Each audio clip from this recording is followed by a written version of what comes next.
Hi, everybody. Toby Milroy here again, president and editor-in-chief for Martial Arts World News Magazine. And thank you so much for spending some time with us this afternoon. I'm joined today with my colleague, Mr. Sean Lee. He's one of our senior editors here at Martial Arts World News Magazine as well. And today we're joined by a very, very special guest.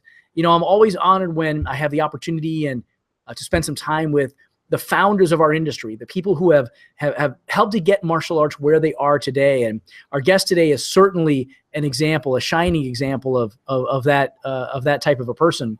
Our guest today is GrandmasterSangLee. Grandmaster Lee graduated from school in Korea in 1971 with a degree in law, came to the United States as a huge advocate of Taekwondo and martial arts in the United States. He was the head coach for the U.S. Olympic team from 1979 all the way up to the late 80s, and then again in 1995. He led the women's Taekwondo team to gold medals in the Olympics and just amazing accomplishments with some of our martial arts athletes here in the United States. He also founded in 1992 the U.S. Open Taekwondo Championships, a massive tournament here in the United States. And he's the founder of the U.S. Taekwondo Centers. And he's been one of the key figures in Taekwondo, not just in the United States, but in Korea, so far as building the infrastructure that we have today for instructor qualification and certification and rank promotion and things like that. So Grandmaster Lee has really been an instrumental founder and influencer of the culture and the sport and the style and the art of Taekwondo and martial arts here in the United States. So GrandmasterSangLee, thank you so much for taking time with us today. Thank you. Thank you for inviting me. You know, something we're spending time talking together today because something really historic has happened today. And we're really excited to sort of announce this and let everybody know sort of what's happening in the Taekwondo section of our industry as it applies to what Kukkiwon is doing here in the United States. And GrandmasterSangLee has been a key figure in this for many, many, many, many decades. And there's some really special new news that we wanted to share with everybody. So Grandmaster Lee, if you would, we'd love to know, we'd love to share with our audience a very special occurrence that's happening in our industry. If you could sort of lead us into that. This is the first time this has happened in the U.S. So if you could share that with our audience, what's the big news? Yes, as you know, Kukkiwon is the World Taekwondo headquarters in Korea, and their main job is educating masters and certified black belt certification and license certification. And as you may know that all 8 and 9 stand degree black belt tests hold at Kukkiwon only for last 45 years. However, for the first time, Kukkiwon is coming to America to conduct 8 and 9 stand degree black belt in Denver on June 15. Therefore, I would like to share this information with you so you could take some advantage, because previously every masters or grandmaster, they don't have enough time to travel to Korea for a week and airplane and this and that. So it was very difficult.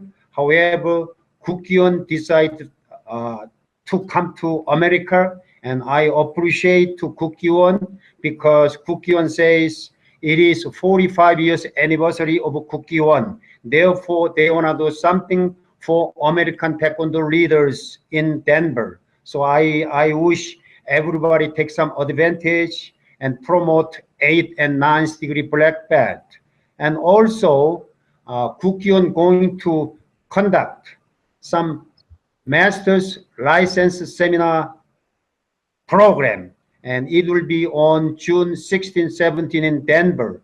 So everybody can take master license seminar and get license from Kukkiwon, the World Taekwondo headquarters. That is two important events. And also some masters couldn't promote regularly because of some reason. So they will have a chance to skip on promotion for themselves. That is a 3 big event will be held in Denver from June 15 through 17. Right. So let's kind of drill into that a little bit. Obviously, as you mentioned, Grandmaster Lee, this is sort of an historic, I don't want to say shift, but in a historic expansion in the Kukkiwon's reach here in the United States, but also their ability to facilitate instructors and grandmasters, frankly, masters and grandmasters that for one reason or another weren't able to travel to Korea and have the experience and go through the process there. And they're bringing that to the United States. I know lots and lots of people over here, you know, who have kind of fallen into that category, right? They really wish they would be able to make that happen, but for, you know, one reason or another aren't able to. You also mentioned this concept of skip-on. I think we need to drill into that a little bit. What does that look like? What are the qualifications for that? And what would be appropriate reasons that somebody might consider something like that? Okay, for example, Mr. Smith, who got a fourth degree black belt 20 years ago, but he was busy and some reason he couldn't promote regularly. So it's passed about 20 years. So he could make up his fifth and sixth, even seventh degree black belt by this time, if time requirement met for seventh degree black belt, because this skip-on allowed third level. Therefore, he's currently fourth degree, so fifth, sixth, seventh, he could apply for seventh degree black belt. Right, right.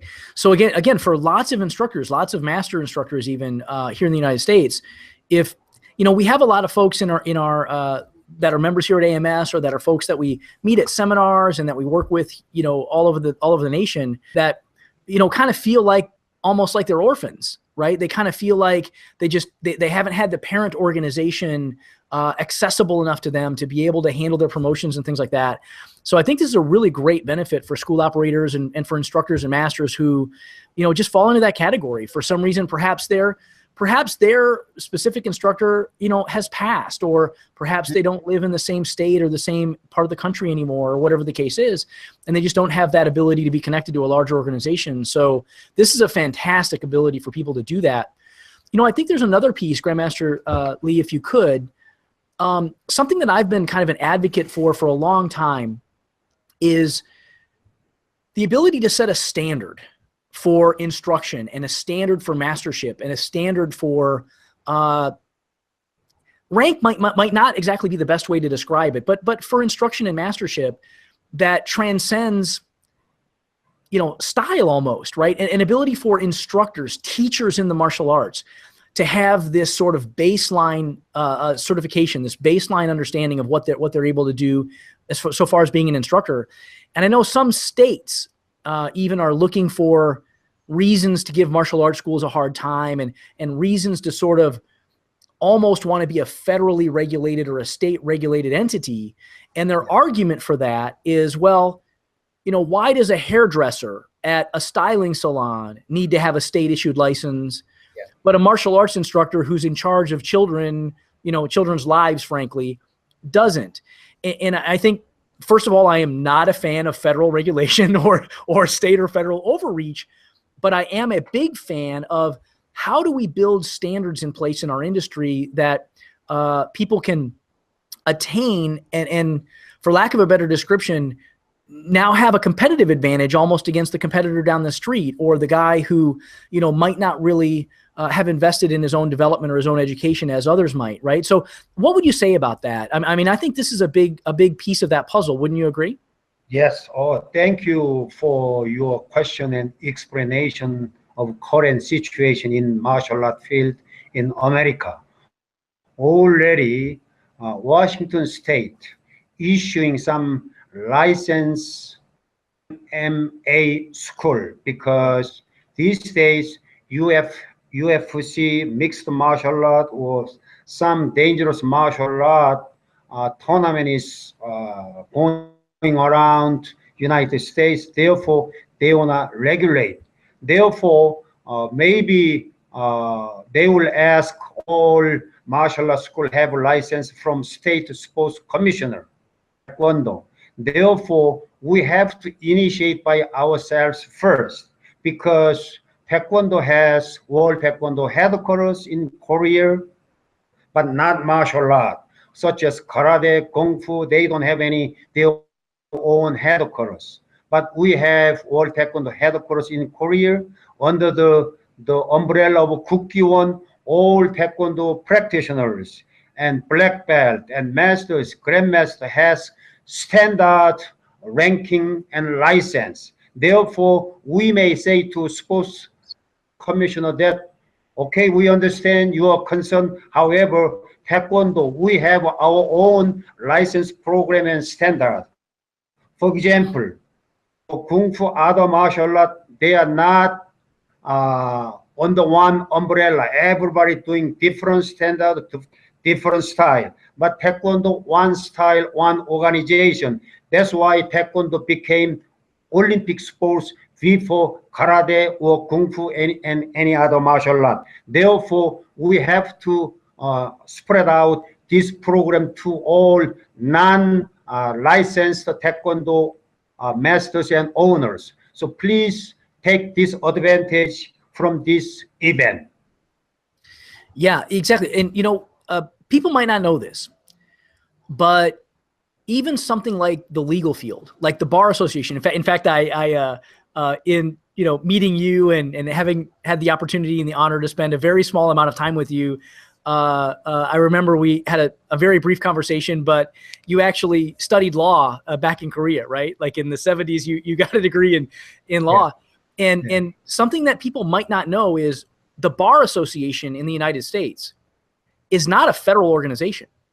The Bar Association is an right? The Bar Association is a self-regulating body in the industry of the legal industry, where they've set standards. They've set up a mechanism and a system in place that they basically take care of their own. They review their own. They review themselves. They review their own attorneys. They have standards in place to help regulate conduct and their qualifications and things like that. It wasn't really a federally enforced regulatory body over them. And I think that the martial arts will be much better served if we figure out how to regulate ourselves than hoping, or I don't think hoping is really the right word, but allowing the state or the federal government to try to do that. They don't understand us. They don't understand really what we do. They don't really understand the nature of a martial art as different as being someone who works in a hair salon. So I really applaud what you guys are trying to accomplish with this. And I think in light of things like the Bar Association and the American Medical Association being self-regulatory bodies, I believe with every fiber in my being that that is the direction we should go. Anything that you'd expand on with that, sir, or is that sound about right? So I don't have to explain to all our members or Taekwondo masters because you explained so well. So I 100% agree, and it was a good example. Yes, the even International Olympic Committee is the same like Bar Association. It is private organization, but whole world recognize International Olympic Committee. Yes, Kukkiwon is the same. It's private organization started by Dr. Woon-Young Kim, founder of Kukkiwon. It was a private organization, and everybody respect, and even Olympians must have Kukkiwon black belt certification. Otherwise, they cannot compete in the Olympic game. Right. Yeah, exactly. I think this is, I think, one of the best places to start this type of a dialogue, especially with state and federal regulatory agencies. We want to start from a place where we already have infrastructure in place. We already understand this industry. We understand the practitioner, we understand the customer, and we understand the business owner. And I think without that, really negative things can happen from federal overreach, and it can become pretty bad. One other thing, sir, if you wouldn't mind me mentioning, so let me just recap for everybody who might be watching. We're talking about June 15th, 16th, and 17th in Denver, Colorado, is both the certification process and the testing process. They're both kind of running in parallel. And this is something for Taekwondo instructors, masters, chief masters, all the way up to now 8th and 9th degree black belt, or folks who have attained a rank and haven't been able to regularly belt exam or rank exam. This is your best opportunity to do that under really the world's largest certifying body, the world's largest overarching body, umbrella organization. And in addition to that, sir, I know that you're also planning a bit of a Korea trip. Could you maybe fill us in on the details on that? I know you're having like a week trip over there. So what's that all about, and what should we look forward to there? Yes, I completely forgot about the trip. Those who take master's license seminar will get invitation to visit Korea on July 27.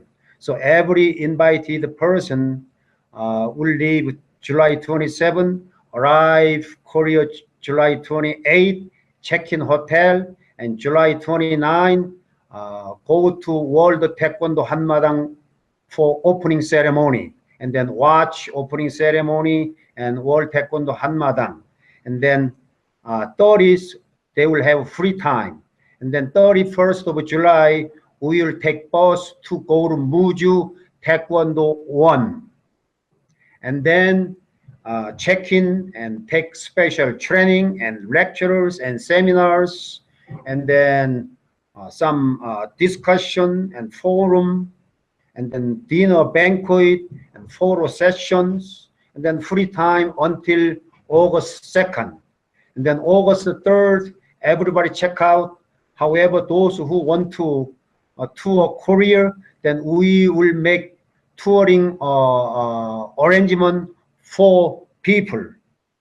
That is the program. But as you may know, 6 degree or 6 to 9 degree black belt in America are 2,600 people, including 4th and 5th.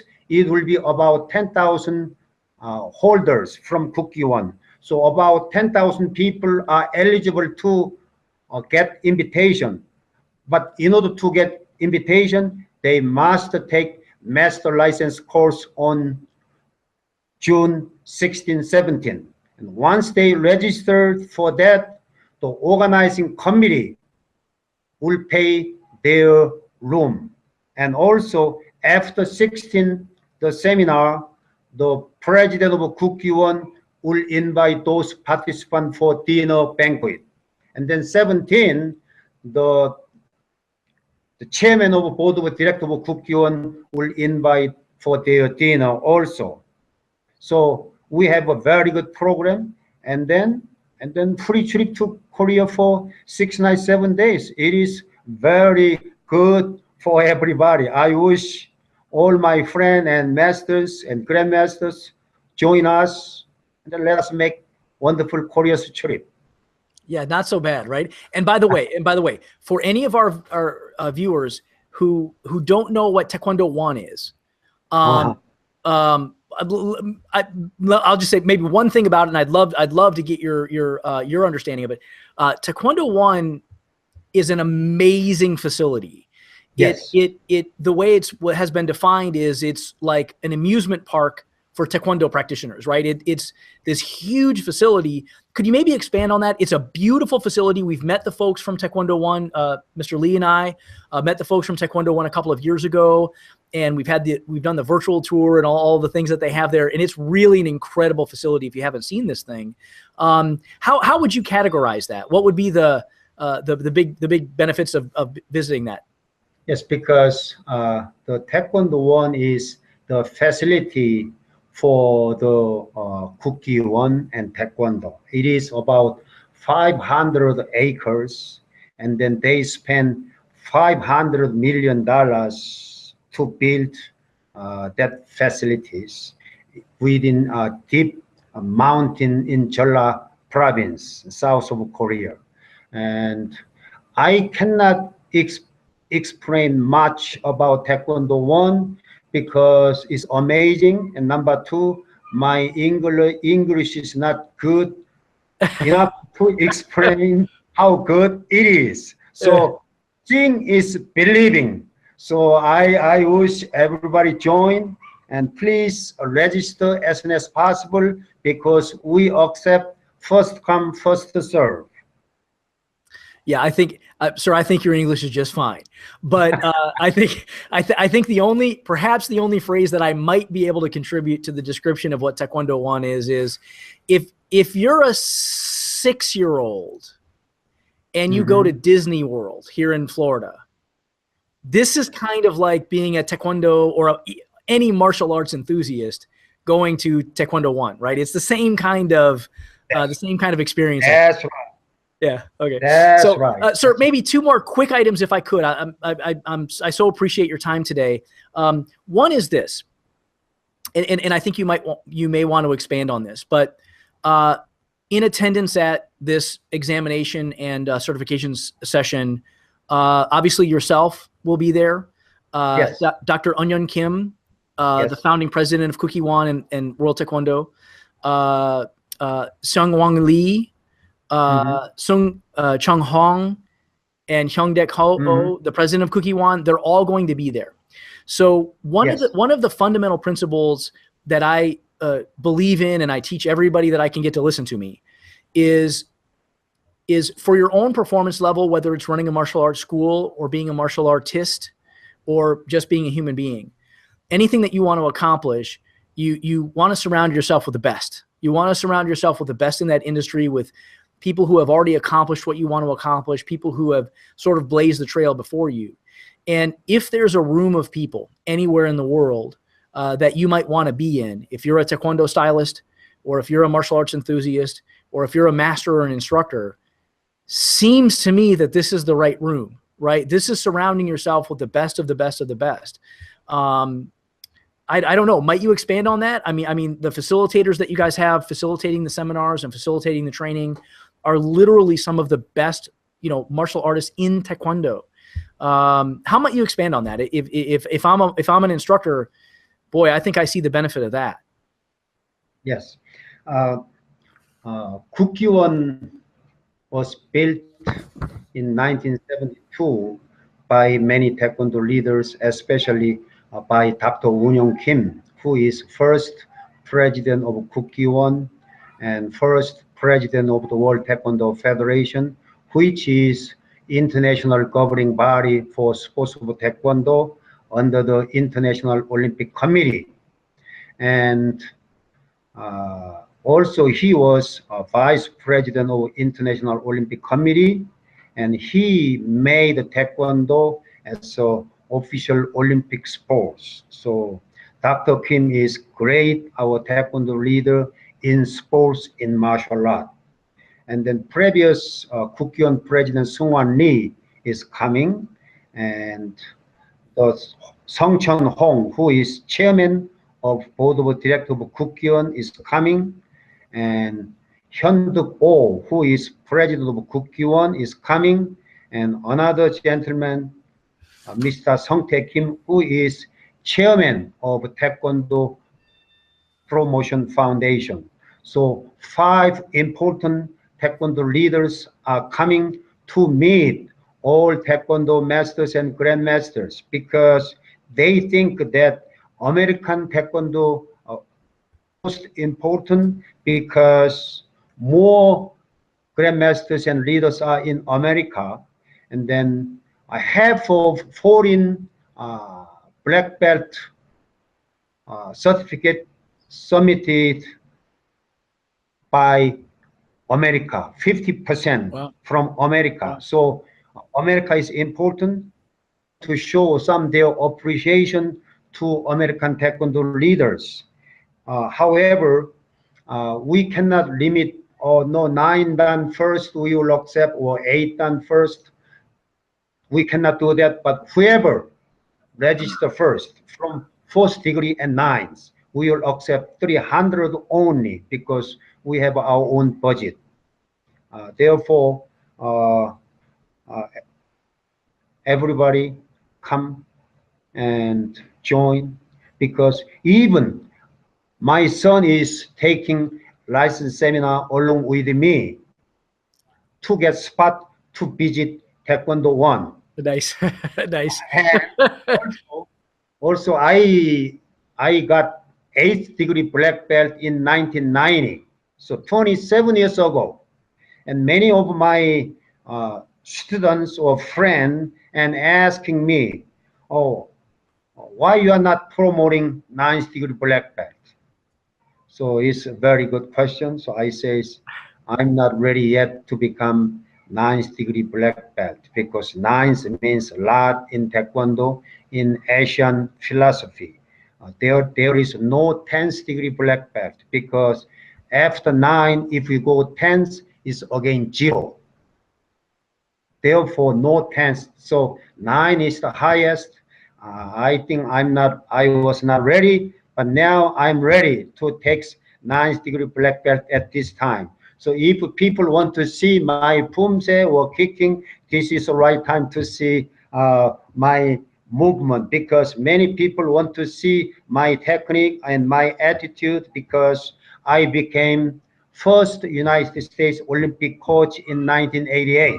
As you know, American ladies got first place in 1988, and men's team were number 2 behind Korea.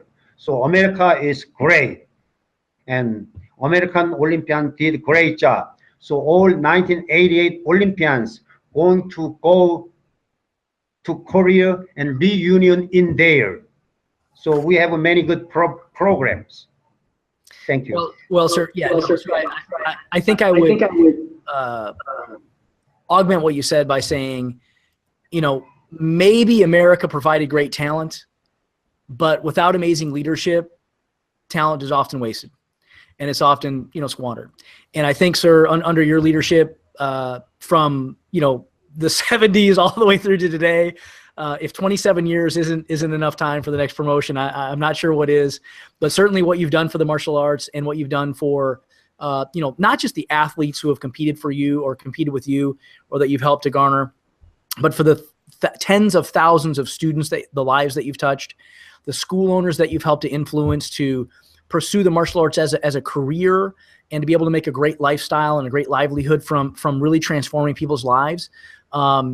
I think that's, you know, one of the greatest contributions that we can make to society is what you've done for your entire life. So, sir, I thank you so much for your time today. I thank you so much for putting this together.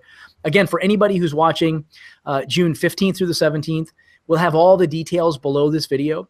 But out in Denver, Colorado, this is really an historic event. The first time ever that the Kukkiwon has enabled in the United States for people to exam for 8th and 9th degree black belt, the ability to process skipped-on testing if you have the right qualifications, of course, right? It's not, you know, you certainly have to have all the right qualifications and the right amount of time in rank, but this is your opportunity to be educated and certified by the most influential governing body on the planet.